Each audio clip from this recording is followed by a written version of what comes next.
नमस्कार, मैं विजय बिश्नोई। आप सभी का विजय बिश्नोई यूट्यूब चैनल पर आप सभी का मैं स्वागत करता हूं, अभिनंदन करता हूं। जल्दी से जुड़ जाइएगा, शेयर कर दीजिएगा भी लिंक। ओके, चलो आज अपना राजस्थान का इतिहास शुरू करेंगे, लेकिन इतिहास शुरू करने से पहले कुछ सूचनाएं हैं विशेष। आगामी दिनों में हमारे इसी चैनल पर आपको अन्य विषयों की जो क्लासें हैं वो भी शुरू होने जा रही हैं। तो उनमें हमारे रहेंगे जो राजनीति विज्ञान है वो करवाएंगे, संजय सर करवाएंगे, और जो राजस्थान की कला एवं संस्कृति है उनमें उमेश सर आपको पढ़ाते हुए नजर आएंगे। और हिंदी व्याकरण के हम बात करेंगे तो वो हमारे चंद्रभान जी शर्मा आएंगे। और इसी कड़ी में अन्य भी हमारे जो गुरुजन हैं वो भी आपको जल्द से जल्द यूट्यूब पर देखने को मिलेंगे।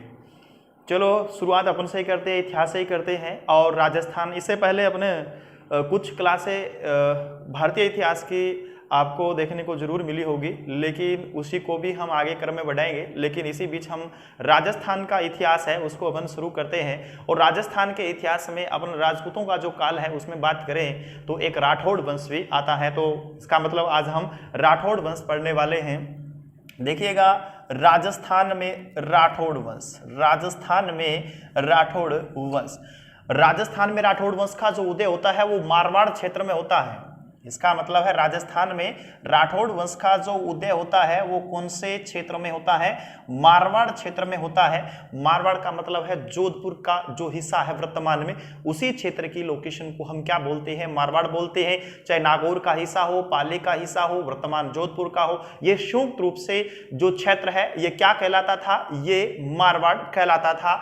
मारवाड़ के अन्य भी नाम रहे हैं, मरुवार है, मरुथान है, मरु प्रदेश है, धनु प्रदेश है। ये इस प्रकार से बहुत सारे मारवाड़ क्षेत्र अर्थात हमारे जोधपुर क्षेत्र के कई नामकरण रह चुके हैं। चलते हैं आगे, इसी कड़ी में हम देखेंगे कि राठौड़ों का पहला राजा कौन है। तो सबसे पहले वंशावली में हम देखते हैं तो राव सिंह, यानी राठौड़ों का जो संस्थापक है उसका नाम क्या है? राव सिंह। इसका मतलब राव सिंह को हम क्या बताएंगे भाई? संस्थापक बताएंगे। और इसी को ही राठौड़ वंश का हम आदि पुरुष मानते हैं, और राठौड़ वंश का हम क्या मानते हैं? कुल पुरुष मानते हैं। और इसको हम क्या मानते हैं? मूल पुरुष। इस प्रकार से अपन एक ही बात को कई तरीके से इसको कह सकते हैं, आदि पुरुष, मूल पुरुष, कुल पुरुष। का मतलब है कि वंशावली में जो पहला राजा होता है उसी का ही इस प्रकार से हम आदि कुल या मूल पुरुष का नामकरण कर सकते हैं। अब हम देखते हैं इसमें राठौड़ों का जो उदय होता है, यानी राजस्थान के अंदर राठौड़ों का उदय, अगर हमसे शताब्दी पूछ ली जाए कि कौन सी शताब्दी में होता है, 13वीं शताब्दी के अंदर राजस्थान में राजपूतों का, राठौड़ों का उदय होता है, अर्थात 1240 ईस्वी में। कब होता है भाई? 1240 ईस्वी के अंदर इसका उदय होता है। अब देखिएगा उदय कौन से क्षेत्र में होता है, तो आप ध्यान रखेंगे मारवाड़ क्षेत्र में उदय होता है। कौन से क्षेत्र में होता है भाई? मारवाड़ क्षेत्र में होता है। और इसी क्षेत्र में बाद में इनकी जो कुल देवी है, और उस कुल देवी का नाम आता है, इनकी कुल की जो देवी है, राठौड़ वंश की कुल की देवी, आप भी बता सकते हो कमेंट बॉक्स में, तो उसका नाम क्या होगा? नागणेची माता है। कौन सी माता है भाई? नागणेची माता है। और नागणेची माता का अपन को दूसरा नाम देखने को मिलता है, वो मिलता है चक्रेश्वरी माता। नागणेची माता या चक्रेश्वरी माता, लेकिन चक्रेश्वरी का नाम बड़ा प्रसिद्ध माना जाता है। और एक राठौड़ राजा से भी चक्रेश्वरी नाम का संबंध देखा जाता है। तो उसमें देखिएगा उस राजा का नाम है दुहेड़ राठौड़, यानी राव सिंह का एक पौत्र था, उसका नाम क्या है? दुहेड़ राठौड़ है। और इसी दुहेड़ राठौड़ ने चक्रेश्वरी माता की, इसने एक मूर्ति, यानी इसने काष्ठ की एक मूर्ति थी, मूर्ति की क्या करवाई थी? इसने स्थापना करवाई थी। और ये स्थापना कौन से गांव में करवाई थी? तो नगाना गांव में। कौन से गांव में करवाई थी? नगाना गांव। और नगाना गांव का पड़ता है बाड़मेर में पड़ता है। ध्यान दीजिएगा, ये तीसरी पीढ़ी में राठौड़ों का एक राजा जिसका नाम होता है दुहेड़, और ये दुहेड़ साउथ इंडिया से, अर्थात ये कर्नाटक से इस माता की मूर्ति लाया था, काष्ठ की मूर्ति थी, और इस मूल मूर्ति को इसने स्थापित कहाँ करवाया था? नगड़ा गांव बाड़मेर में स्थापित करवाया था, और वहीं इनकी क्या मानी जाती है? एक मुख्य पीठ भी मानी जाती है। ये ध्यान रखना, ये कल्चर में पढ़ने को मिलेगा आपको, तो इस बात को थोड़ा सा आप ध्यान रख सकते हो साहब। अब हम चलते हैं कि राव सियाह पहला राजा है वंशावली में। हमने बिल्कुल सामान्य सी बात को पढ़ा है, राजस्थान में राजपूतों में राठौड़ है जो आने वाले अंतिम कड़ी के अंदर होते हैं ये, अर्थात अंतिम रूप से अगर हम देखें राजपूतों में आवागमन का दृष्टिकोण देखेंगे तो इसमें अंतिम कड़ी के रूप में हमें पढ़ने को मिलते हैं। वो कौन से मिलते हैं भाई? राठौड़ वंश मिलते हैं। राजस्थान में राठौड़ वंश की अन्य स्थानों पर भी कई शाखाएं अपने को देखने को मिलेगी, चाहे बीकानेर हो, चाहे किशनगढ़ हो, लेकिन उन सब में प्राचीन कौन सी मानी जाती हैं? तो याद रखिएगा, राठौड़ कहाँ के हैं? जोधपुर के, अर्थात मारवाड़ के। ओके, अब अपन इस पे चलते हैं। जो राठौड़ शब्द है, ध्यान रखिएगा, जो राठौड़ शब्द है, राठौड़ शब्द अपन को राष्ट्रकूट से मिला है, यानी ये राष्ट्रकूट संस्कृत भाषा का शब्द है। कौन सी भाषा का है ये? संस्कृत भाषा का शब्द है ये। तो ये ध्यान रखिएगा कि संस्कृत भाषा का शब्द राष्ट्रकूट है, और इसी राष्ट्रकूट से निकला हुआ शब्द कौन सा है? राठौड़ है। तो निश्चित रूप से गोपीनाथ शर्मा ने, अर्थात इस बात की पुष्टि किसने की है? तो उसका नाम आता है गोपीनाथ शर्मा। क्या नाम आता है? गोपीनाथ शर्मा ने इसको बताया है कि राष्ट्रकूट जो शब्द है उसी से बना हुआ राठौड़ है। और कुछ लोग ये भी मानते हैं कि साउथ इंडिया के अंदर राष्ट्रकूट राजवंश भी हुआ था। इस प्रकार से लोग अलग अलग तरीके से अनुमान लगाते हैं। अगर प्राकृत भाषा में देखेंगे तो रटउड शब्द भी अपने को देखने को मिलता है। लेकिन साहब प्रश्न कहां से आते हैं, किस प्रकार से आते हैं, हम उनकी भी बात करने वाले हैं। यहां से हमसे प्रश्न कितने की पृष्ठभूमि, सामान्य पृष्ठभूमि राठौड़ों से हमसे कितने प्रश्न पूछे जा सकते हैं, या हमसे उत्पत्ति से संबंधित कितने प्रकार के प्रश्न पूछे जाते हैं, हम उनकी भी बात करेंगे। यहाँ पे देखिएगा, अपने यहां पर देखते हैं कि उत्पत्ति, भाई राठौड़ों की जो उत्पत्ति से संबंध दो तीन मत बड़े जो महत्वपूर्ण माने जाते हैं उनकी बात यहां करेंगे हम। तो उसमें देखिएगा, एक आता है यहां पर बदायूं, एक कौन सा क्षेत्र आता है यहाँ पर? बदायूं क्षेत्र आता है, और एक क्षेत्र आता है उसका नाम क्या है? कनौज है। ये ध्यान रखिएगा, दो बड़ी बातें, इसी दो बड़ी बात को कहने वाले दो बड़े इतिहासकार माने जाते हैं, तो उनका नाम होगा, बदायूं क्षेत्र की बात का समर्थन करने वाला गौरी शंकर हीराचंद ओझा है। पूरा नाम अगर हम बात करेंगे तो गौरी शंकर हीराचंद ओझा ने बदायूं बताया है, राठौड़ों का स्थान, मूल स्थान बताया है। अगर हम यहां पर बात करते हैं, कनौज की बात करते हैं, तो कनौज को कहने वाला कौन था? उसका नाम आता है मुहणोत नैनसी। उसका नाम क्या आता है? मुहणोत नैनसी। इसका मतलब राव सिया का संबंध मुहणोत नैनसी ने कहां से बताया है? तो कनौज से बताया है। और गौरी शंकर हीराचंद ओझा ने कहां से बताया है? तो बदायूं से बताया है। ये दो बड़ी बात है, दो बड़े मत है, ध्यान रखना है। इनके प्रॉपर नाम देकर हमसे बातें पूछ ली जाती हैं, तो ये दो बात आपको, दो नाम आपको यहां से याद रखने हैं। उसके बाद में आता है सूर्यवंशी। कुछ लोग इनको मानते हैं वंशावली में कि ये सूर्यवंशी हैं, और सूर्यवंशी मानने वाला कौन था? Colonel James Tod. राजस्थान के इतिहास का जिसको हम जनक कहते हैं, घोड़े वाला बाबा के नाम से जिसको जानते हैं, राजस्थान के इतिहास से संबंधित बहुत सारे स्रोत इकट्ठे किए थे कर्नल जेम्स टोड ने। इसी कर्नल जेम्स टोड ने राजस्थान के राठौड़ वंश में जो वंशावली है उसी को ध्यान में रखते हुए इनको क्या बताया है? तो याद रखेंगे, सूर्यवंशी बताया गया है। क्या बताया गया है? सूर्यवंशी बताया गया है। अब इसके अलावा भी दो तीन मत आते हैं। राज रत्नाकर की हम बात करेंगे, या भाटों की जो भैया हैं उसके अनुसार अगर हम बात करेंगे तो उसके अंदर इनको क्या बताया गया? हिरण्यकश्यप की संतान बताया गया। इस प्रकार तमाम मत देखने को आपको मिलते हैं, लेकिन आपको दो तीन बातें और दो तीन बड़े जो लोग हैं उनकी बातें, राठौड़ों की उत्पत्ति से संबंधित मत की बातें हमें ध्यान रखना है।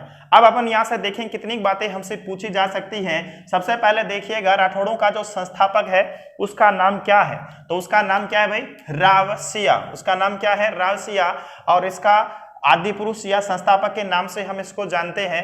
राठौड़ों का उदय कौन सी शताब्दी में होता है?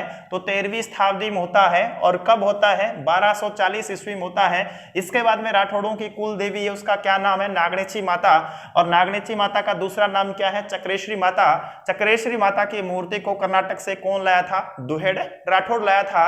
इस मूर्ति की स्थापना कहां पर की गई थी? नगरना गांव बाड़मेर में। उसके बाद में हमने देखा राठौड़ शब्द किससे बना हुआ है? संस्कृत भाषा के किससे बना हुआ? राष्ट्रकूट से बना हुआ है। इस बात का समर्थन कौन करता है? गोपीनाथ शर्मा करता है। उसके बाद में राव सिया का संबंध बदायूं से किसने बताया था? हीराचंद ओझा ने बताया था। किसने बताया था? हीराचंद ओझा ने बताया था। मुहणोत नैनसी ने संबंध कहां से बताया था? कनौज से बताया था। और कनौज से किसने? तो आपका उत्तर होगा मुहणोत नैनसी ने। सूर्यवंशी का समर्थन कौन करता है? तो आपका उत्तर हो जाएगा कर्नल जेम्स टोड। इसका मतलब सामान्य सामान्य बातें, बिल्कुल आसान आसान बात, सामान्य पृष्ठभूमि, सामान्य परिचय।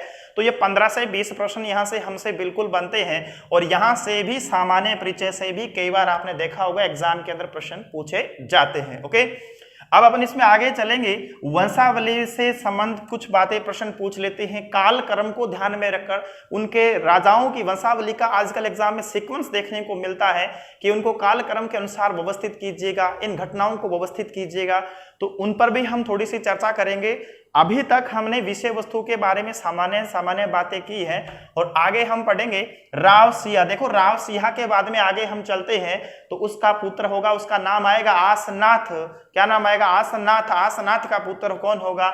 दुहेड़ राठौड़। लेकिन अब हम थोड़ी सी कहानी देखेंगे राव सिया। राव सिया का संबंध मुहणोत नैनसी बताता है। मुहणोत नैनसी ने राजस्थान के जनगणना से संबंधित भी कुछ महत्वपूर्ण आंकड़े प्रस्तुत किए थे। गांव की जनगणना का उल्लेख मुहणोत नैनसी ने दिया था। तो मुहणोत नैनसी के जो स्रोत है बहुत ही महत्वपूर्ण माने जाते हैं, चाहे मारवाड़ परगना विगत हो या नैनसी ख्यात हो, बहुत ही महत्वपूर्ण तथ्य हमारे लिए। चलो इसमें देखते हैं राव सिया कि कनौज का गढ़वाल राजा उनके वंशज बताता है। कौन बताता है? मुहणोत नैनसी। कहते हैं कि मोहम्मद गोरी का जिस समय आक्रमण होता है, गढ़वालों का पतन होता है, तो उसी कड़ी में राव सिया वहां से निकलता है, राजस्थान की तरफ 200 लोगों को लेकर निकलता है और एक ऐसा स्थान पर पहुंच जाता है जिसको आज हम पाली कहते हैं। और यहाँ पर पालीवाल ब्राह्मणों का अधिकार हुआ करता था। अक्सर मेरों के साथ में यहाँ पर लड़ाई झगड़े चलते रहते थे। लेकिन यहाँ पालीवाल ब्राह्मणों ने संरक्षण लिया राव सिया का। राव सिया की मदद से उन मेरों पर विजय प्राप्त की। लेकिन आने वाले समय में राव सिया ने पालीवाल ब्राह्मणों को पराजित करते हुए पाली क्षेत्र में खेड़ नामक स्थान को सबसे पहला अपना क्या बनाया था? केंद्र बनाया था। लेकिन आगे चलते चलते दिल्ली सल्तनत के साथ में जो हमारा राव सिया है उनके संबंध खराब हो जाते हैं और गायों की रक्षा करते हुए एक दिन वो वीर गति को प्राप्त हो जाती है। और इसकी जानकारी हमें जहां से मिलती है, बिठू गांव का एक लेख है, वहां से अपने को जानकारी मिलती है। वो 9 अक्टूबर 1273 ईस्वी का एक शिलालेख प्राप्त होता है और वहां से इसके शहीद होने की घटनाओं का भी हमें उल्लेख मिलता है। और कहते हैं कि दिल्ली सल्तनत के जो लोग थे उनके साथ में इसने एक मारवाड़ क्षेत्र के अंदर इसने लाखा झमर का युद्ध लड़ा था। धौला चौतरा नामक स्थान पे कुछ युद्ध लड़ने का भी उल्लेख उसके अंदर मिलता है। तो ये राव सिया से संबंधित बात थी। अब हमारा बात शुरू हो चुकी है साहब कि अब हमारी शुरुआत हुई राठौड़ों से, परिचय हुआ हमारा सामान्य कि राजस्थान में राठौड़ों का उदय 13वीं शताब्दी 1240 ईस्वी राव सिया के नेतृत्व में होता है। और उसने सबसे पहले पाली क्षेत्र में खेड़ को अपना प्रारंभिक केंद्र बनाते हुए आगे की कहानी में हम चलेंगे कि राव सिया से हम मंडोर तक का सफर देखेंगे तो कई ऐसे नाम आएंगे, ऐसे चेहरे आएंगे, देखने को मिलेंगे जिनका कोई ज्यादा इतिहास तो अपन को नहीं मिलता है। फिर भी मंडोर, और वास्तव में जो राठौड़ वंश की जो शुरुआत होती है वो मंडोर से ही होती है, राव चुंडा से ही होती है। और उसके बीच में आसनाथ है, चाहे हम दुहेड़ राठौड़ की बात करेंगे, चाहे हम कर्णपाल की बात करें, चाहे हम विरमदेव की बात करें, तमाम ऐसे जो लोग हैं, चाहे मलिनाथ की हम बात करेंगे, तमाम लोग ऐसे हैं जो बीच की कड़ी में रहते हैं लेकिन उनकी कोई ऐतिहासिक अपने को जानकारी नहीं रहती है। ओके, अब अपन इसमें आगे देखेंगे। अब आपका दूसरा काम है साहब यहां से हम वंशावली को कैसे तैयार करें। अगली क्लासों में हम देखेंगे सबसे पहले हम किसी भी विषय वस्तु को पढ़ते हैं तो उसकी सामान्य जानकारी हमें होनी चाहिए। हमें उस बात को निर्धारण करना है कि हमें पढ़ना क्या है और हमें छोड़ना क्या है। और हम हर जो हमारे टॉपिक होंगे, जो चीजें होगी, उनको हम क्रमबद्धता से ही पढ़ेंगे। हम किसी भी चीज को बीच में स्किप नहीं करेंगे। एग्जाम में पता नहीं कौन सी बात हमसे पूछ ली जाए, मेहनत डट के करनी है, कोई इसमें समस्या नहीं है, कोई संशय नहीं है। देखो मेहनत के बगैर कुछ भी हासिल होना नहीं है भाई। ठीक है, तो आप भी देखिएगा। अब अपन इसमें आगे देखेंगे राठौड़ वंश, यानी राठौड़ वंश की जो वंशावली है उस पर 1 मिनट के लिए हम नजर डालेंगे कि वंशावली में सबसे पहला नाम किसका था भाई? रावसिया का। आप भी कमेंट बॉक्स में मेरे साथ साथ बोल सकते हो रावसिया। रावसिया के बाद में हम जो महत्वपूर्ण लोग हैं उनका ही नाम लिखेंगे, आसनाथ। आसनाथ के बाद में जो आता है उसका नाम आता है दुहेड़ राठौड़। उसका नाम क्या आता है? दुहेड़ राठौड़ के बाद में शक्ति क्षीण हो जाती है राठौड़ों की। कुछ नामात्र के लोग आते हैं, उन लोगों के नाम हम यहाँ बीच में ऐड नहीं करेंगे। हमें जिन चीजों को पढ़ना है, जो एग्जाम में हमसे बात पूछी जाएगी, हम उन्हीं चीज को आगे आधार बनकर चलेंगे। दुहेड़ राठौड़ के बाद में अगर हम देखेंगे तो रावचुंडा। उसके बाद में किसको हम पढ़ेंगे? रावचुंडा का बेटा था रणमल। रावचुंडा का बेटा कौन था? रणमल था। और रणमल का बेटा था राव जोधा, जिसने जोधपुर नगर की स्थापना की थी। राव जोधा। एक बार अपन लिस्ट को ही देखेंगे, बाद में इन पर चर्चा डिटेल से करेंगे। बातें बहुत है, पढ़ना बहुत ज्यादा है इन पर। राव जोधा के बाद में अगर हम देखेंगे तो इसका जो छोटा बेटा है उसका नाम क्या आता है? सांतल देव। राव बिका अलग हो गए, सांतल देव राजा बन गए। सांतल देव के बाद में आगे चलकर 2-3 लोगों को छोड़ने के बाद में एक राव गांगा। राव गांगा बहुत ही महत्वपूर्ण राजा है मारवाड़ का, तो याद रहेगा हमेशा के लिए। 16वीं शताब्दी शुरू हो जाती है राव गांगा आते ही, तो इसका मतलब है कि राव गांगा 1515 से लेकर 1531-32 का समय राव गांगा का है कि मारवाड़ में गांगा तो मेवाड़ में सांगा। सांगा है, आपको पता है कि राव गांगा और सांगा दोनों क्या है? समकालीन है। मेवाड़ का जब राणा सांगा करेगा, सांगा का मतलब वो एक खिलवाड़ कर देगा, खानवा युद्ध में तमाम राजस्थान के लोगों को लेकर जाएगा और एक ही युद्ध के अंदर पूरी राजस्थान की प्रतिष्ठा को धूमिल कर देगा, अर्थात पूरे राजस्थान को हराएगा। वो बाबर के खिलाफ कहां पे हराएगा? मतलब हार जाएगा। तो वो बात आपको ध्यान में रखना है। उस टाइम की बात है, राव गांगा था जोधपुर का राजा उस समय। राव गांगा के बाद में आगे चलेंगे तो इसके बाद में राव गांगा नशेड़ी व्यक्ति था, भी नशा करने वाला व्यक्ति था, माल खाता था। तो लड़का भी कैसा हुआ? मालदेव हुआ। इसके लड़के का नाम क्या था? मालदेव था। मालदेव का बेटा राव चंद्रसेन था। मालदेव का बेटा कौन था भाई? राव चंद्रसेन था। राव चंद्रसेन का भाई था जिसका नाम आता है मोटा राजा। वैसे मोटा नहीं था, ये मोटा राजा की उपाधि है। मोटा राजा उदय सिंह। मोटा राजा कौन था भाई? उदय सिंह था। उदय सिंह से हम आगे इसमें पढ़ेंगे। उदय सिंह के बाद में आता है सूर सिंह। कोई ज्यादा विशेष तो नहीं है, फिर भी पढ़ेंगे। गज सिंह, वाह देखिएगा गज है। गज सिंह राजा जोधपुर के बनते हैं और उस समय की बात है कि इसकी एक पासवान थी अनारा बेगम। अनारा बेगम के कारण बड़े चर्चित हो जाते हैं। अपने छोटे लड़के को राजा बनाते हैं, बड़े लड़के को जिसका नाम था अमर सिंह उसको राजा नहीं बनाया। तो वो बीकानेर के राजा करण सिंह के साथ में मतीरे के लिए लड़ने के लिए तैयार हुआ। मतीरे की राड़ 1644 में हुई थी, तो वो याद रखिएगा, वो इसके ही लड़के ने ऐसा काम किया था। मतीरे के लिए लोग आज भी घरों में लड़ते हैं। उस समय राजा तो अपने राज्य तक खो देते थे मतीरे के लिए, तो इसके ही लड़के अमर सिंह ने ही वो राड़ की थी। अब आगे चलते हैं तो इसका बेटा गज सिंह का छोटा बेटा उसका नाम क्या था? जसवंत सिंह पहला। कौन सा है ये? पहला है।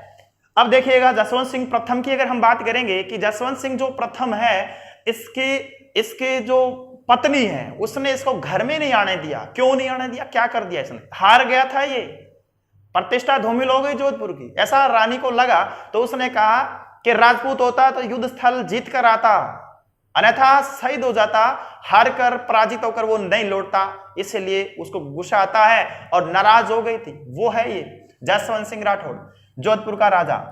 जसवंत का बेटा है अजीत सिंह। जसवंत का बेटा कौन है? अजीत सिंह है। और अजीत का बेटा तो अभय सिंह है। कौन है? अभय सिंह है। ठीक है, अभय सिंह को हम महत्वपूर्ण मानते हैं। खेजड़ली घटना वाला राजा आ जाता है। इसके बाद में देखिएगा अभय सिंह के बाद में 2-3 लोग आते हैं, उनको हम नहीं पढ़ेंगे। उसके बाद में हम पढ़ेंगे विजय सिंह को। विजय सिंह की तुलना होती है जहांगीर से। विजय सिंह के बाद में हम देखते हैं आगे मान सिंह राठौड़। कौन सा है ये? मान सिंह राठौड़। इसको हम कहते हैं सन्यासी राजा। सन्यासी राजा के नाम से प्रसिद्ध है। महामंदिर नाथ संप्रदाय के लिए जोधपुर में बनाया, वो मान सिंह ने बनाया था। मान सिंह ने एक लड़ाई लड़ी थी गिंगोली पर्वत सर नागौर के अंदर जयपुर की सेना के साथ में। उसकी हम डिटेल से चर्चा करेंगे, लेकिन इतना ही याद रखना ये बोल हो सकता है। मान सिंह राठौड़ सन्यासी राजा के रूप में अंग्रेजों के साथ में संधि करने वाला राजा कौन था? मान सिंह राठौड़ जोधपुर का। उसके बाद में देखिएगा मान सिंह के बाद में जो महत्वपूर्ण राजा है उसका नाम क्या है? जसवंत सिंह सेकंड। कौन सा है भाई? जसवंत सिंह सेकंड। इस बात को ध्यान में रखिएगा, इस समय ये जसवंत सिंह कौन सा है? सेकंड है। अब ध्यान ये देंगे कि जसवंत सिंह जो सेकंड है ये क्यों प्रसिद्ध है? यहां से एग्जाम में हमसे बात पूछाती है, क्यों पूछाती है? इसका मतलब इसका संबंध दयानंद सरस्वती से। नाम सुना होगा दयानंद सरस्वती का, उनका मूल नाम मूलशंकर था। विरजानंद जी उनके गुरु हुआ करते थे, जिसने आर्य समाज की स्थापना की थी, जिसने आर्य सभ्यता के बारे में बताया था, वैदिक सभ्यता के बारे में शोध किया था। उसने जो वैदिक सभ्यता के निर्माता लोग आर्य थे उनका जो मूल स्थान तिब्बत बताया था, जिसने सत्यार्थ प्रकाश की स्थापना की थी। बहुत महत्वपूर्ण। उनको दर्द होता था कि पश्चिमी संस्कृति का जब भारत में प्रभाव पड़ रहा था तो हमेशा वो कहते थे कि वेदों की शिक्षा की तरफ लौट चलो, वेदों की ओर लौट चलो, हमारे सनातन हिंदू धर्म को मत छोड़ो आप। हमारे एक नीचे तबके के जो संप्रदाय था उसको तोड़ने का प्रयास किया गया था, यानी जो पिछड़े हुए वर्ग के जो लोग थे उनको बहकाकर उनको धर्म परिवर्तन करवाया जा रहा था। तो उस समय एक व्यक्ति ऐसा खड़ा हुआ था जो वेदों की व्याख्या करने वाला व्यक्ति था। वेदों का उसने आधार बताया था। उसने कहा वेदों का हक जो निम्न वर्ग के लोग हैं वो भी रखते हैं, पढ़ सकते हैं, उपनयन संस्कार कर सकते हैं। इसी बात को आधार बनाया था दयानंद सरस्वती। और दयानंद सरस्वती धर्म प्रचार करने के लिए इधर से उधर आते रहते थे। उसी समय जोधपुर में एक महिला की नजर पड़ जाती है दयानंद सरस्वती पर, और दयानंद सरस्वती ने फटकारा था इन दोनों को, जसवंत सिंह सेकंड को। लेकिन वो बात बुरी लगी उसे, और उसी ने ही आगे चलकर दयानंद सरस्वती को उसने कुछ धीमा जहर पिला दिया और इन्फेक्शन होने से उनकी मृत्यु अजमेर में हो जाती है। 1883 की बात। वो राजा है ये जसवंत सिंह सेकंड। इसकी एक पासवान होती है जिसका नाम नन्ही भक्त नन्ही जान, और उसी ने जान ले ली किसकी? दयानंद सरस्वती। ओके, अब आगे इसमें देखिएगा जसवंत सिंह सेकंड के बाद में अगर हम आगे इसमें देखेंगे तो कौन आता है? जसवंत सिंह सेकंड के बाद में लास्ट कड़ी में हम देखेंगे, अब हम देख रहे हैं 1857। देखिए इसके बीच में 1857 का टाइम भी था ना, 1883 से 1857 था। तो 1857 का अगर हम बात करेंगे तो राजस्थान में जोधपुर में इस समय राजगद्दी पर कौन सा राजा बैठा हुआ था? तख्त पर कौन बैठा था? उसका नाम क्या था? तख्त सिंह राठौड़ था। इसका मतलब तख्त सिंह राठौड़ 1857 की क्रांति में राजस्थान के जोधपुर रियासत का राजा था, जिसने अंग्रेजों का सहयोग किया था। ओके, इसके बाद में आगे चलते जसवंत सिंह सेकंड के बाद में हम देखेंगे तो वैसे कई लोग आए, सरदारा सिंह की भूमिका है, उम्मीद सिंह की भूमिका, लेकिन यहां हनुमंत सिंह की हम बात करेंगे। हम यहां पर महत्वपूर्ण व्यक्ति है उसके नाम बात करेंगे, हनुमंत सिंह। नहीं मानने वाला व्यक्ति, अंग्रेजों का पक्षदार व्यक्ति, पाकिस्तान का समर्थन करने वाला व्यक्ति। तो उस व्यक्ति को मनाने का काम सरदार वल्लभ भाई पटेल, वीपी मेनन जैसे लोगों ने किया। वो व्यक्ति कौन था? हनुमंत सिंह था। अर्थात राजस्थान के एकीकरण के समय में जोधपुर का राजा कौन था? उसका नाम आता है हनुमंत सिंह। और हनुमंत सिंह के बाद में हमें कोई राजा की बात नहीं करनी चाहिए, क्योंकि उसके बाद में तो अगर हम देखेंगे कि इनका जो पद होता था पदों का विलय होता चला गया था। तो अब जो मूल हमने कुछ लोग थे इनकी हमने बात की है। राव सिया से लेकर हमने जो 10-15 लोग हैं इनके बारे में हमें पढ़ना है। और यहां अगर इतनी बातें हमें आती है तो हमारा एग्जाम में प्रश्न गलत नहीं होगा, ये मैं गारंटी लेता हूं आपकी। ओके, जिन चीजों को पढ़ना है आधार से पढ़ना है, और ये भी देखना है पीछे हमारे एग्जाम में प्रश्न कहां से पूछे गए, उनको ध्यान में रखते हुए हमें जोधपुर से इतने लोग पढ़ने चाहिए और हमारा प्रश्न गलत नहीं होगा भाई। ठीक है, तो इसमें हमने सबसे पहले व्यक्ति सामान्य, आज की हमारी जो क्लास थी उसमें हमने सामान्य सी बातें की है, और ये आपका एक तरीके का वर्क है जो नोट कर सकते हो आप इनको, और नोट करके इनको कल सीक्वेंस में याद करना है, और इसी लिस्ट पर हम चलेंगे आगे। तो ऐसा नहीं हो, और इसे फायदा क्या होने वाला है? इसे फायदा ये होने वाला है कि ये जो लिस्ट है कई बार यहां से हमारा जो एग्जाम में प्रश्न पूछा जाता है वो रट्टाफिकेशन वाला नहीं है भाई, याद रख लेना। कोई चीज रट के पास नहीं हो सकते, बात को थोड़ी सी समझो, थोड़ी सी टेक्निक लगाओ उसके अंदर। क्योंकि आज का हमारा कई बार हमने देखा है कि काल क्रम का प्रश्न आता है, 4-5 लोगों के नाम दे देगा और उसके अंदर व्यवस्थित क्रम में हमसे पूछ लेगा, तो फिर गड़बड़ हो जाएगी, या उसमें से किसी व्यक्ति को अलग निकालना है तो गड़बड़ हो जाएगी। ऐसा पढ़ा ही नहीं साहब, किसी किताब में ऐसा नहीं लिखा होगा। ऐसा प्रश्न कहां से आया, कैसे आएगा, वो हमें नहीं पता। लेकिन आपको इस तरीके से जो पढ़ोगे तो मेरे को नहीं लगता है कोई दिक्कत होगी। आज हमने क्लास में सामान्य बातें की है, ठीक है। हम हर एक पॉइंट पे आगे चर्चा करेंगे, और दूसरा जो व्यक्ति होगा उसका नाम क्या होगा? आसनाथ होगा। बता दूं, आसनाथ ने लड़ाई लड़ी थी जलालुद्दीन फिरोज खिलजी। कौन था जलालुद्दीन फिरोज खिलजी? दिल्ली सल्तनत का राजा था। कहां का था? दिल्ली सल्तनत का राजा था जलालुद्दीन फिरोज खिलजी, जिसने खिलजी वंश की नींव डाली थी।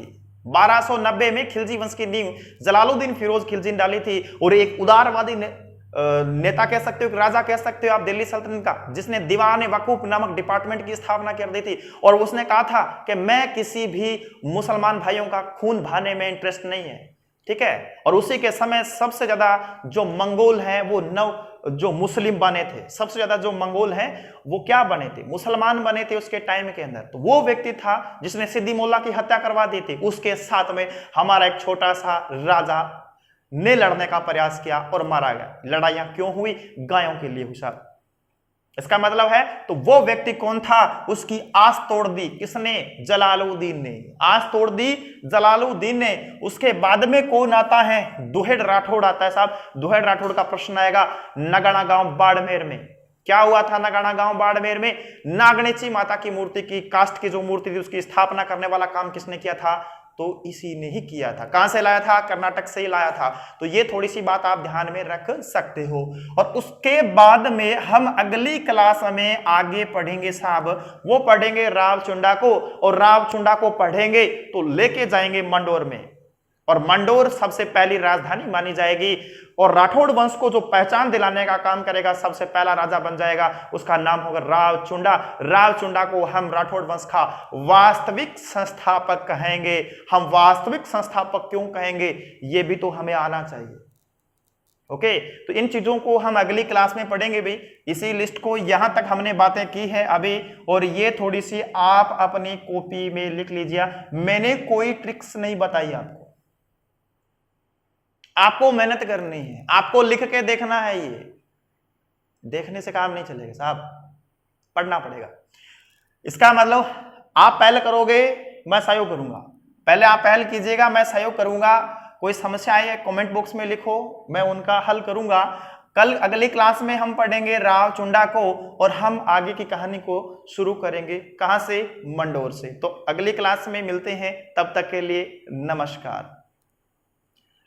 एक बात कहना भूल गया, रोजाना रात 8 बजे अपनी क्लास जीके विजय विष्णु यूट्यूब चैनल पर आपको प्रतिदिन मिलेगी रात्रि 8 बजे, और उसको देखने के लिए अपने डाटा बचा के रखिएगा।